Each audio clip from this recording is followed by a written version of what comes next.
Shalom, selamat pagi. Perkenalkan, nama saya Yunina Angelina Sain, dan di samping kiri saya Beseriana Fios.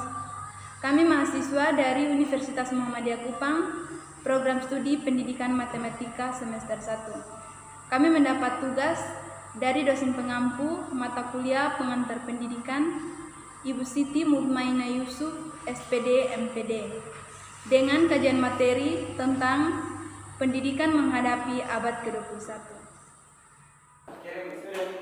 Pendidikan menghadapi abad ke-21. Dalam materi pendidikan menghadapi abad ke-21, terdapat tantangan-tantangan pada abad 21, yaitu 1. Ketegangan antara global dan lokal.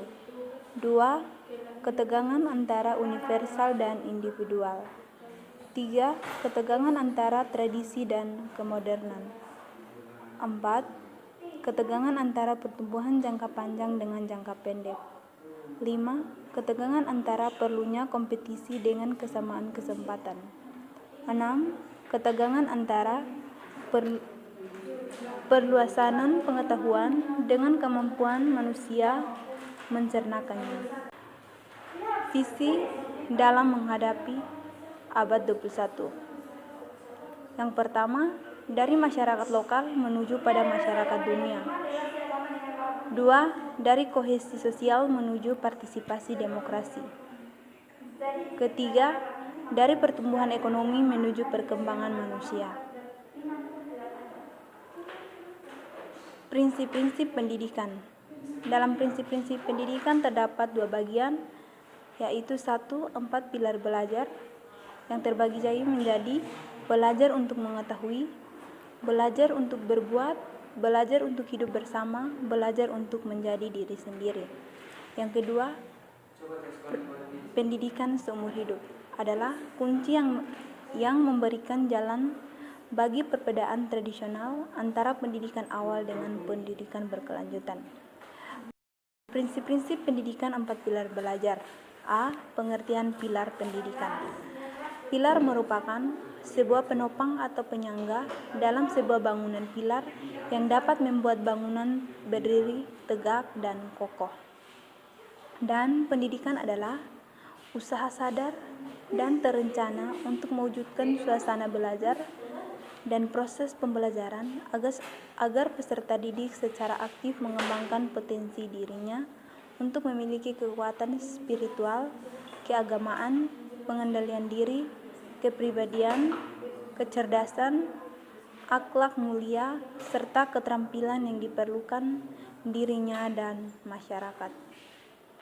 4 pilar pendidikan atau belajar yaitu belajar untuk mengetahui berkenan dengan cara mendapatkan pengetahuan, pengembangan dengan media yang ada. Media bisa berupa buku, internet, dan teknologi yang ada. 2. Belajar untuk berbuat atau belajar untuk berkarya merupakan upaya untuk senantiasa melakukan dan melatih keterampilan untuk keprofesionalan dalam bekerja. 3. Belajar untuk hidup bersama.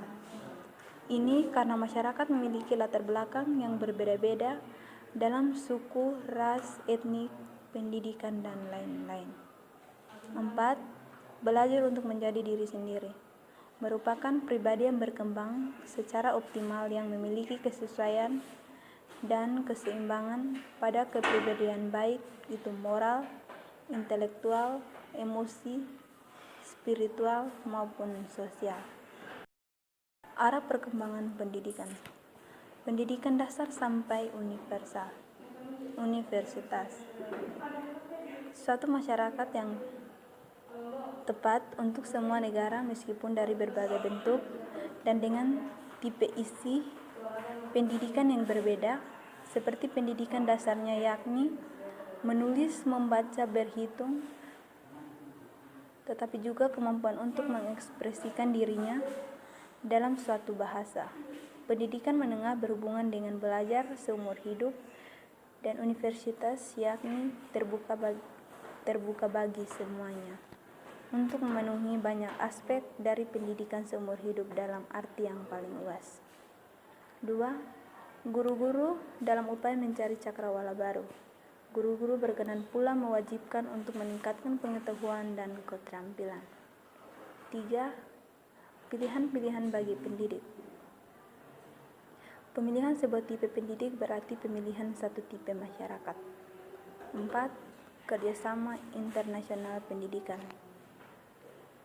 Perkampungan secara global pada tingkat kerjasama internasional suatu kebijakan tentang peningkatan pendidikan.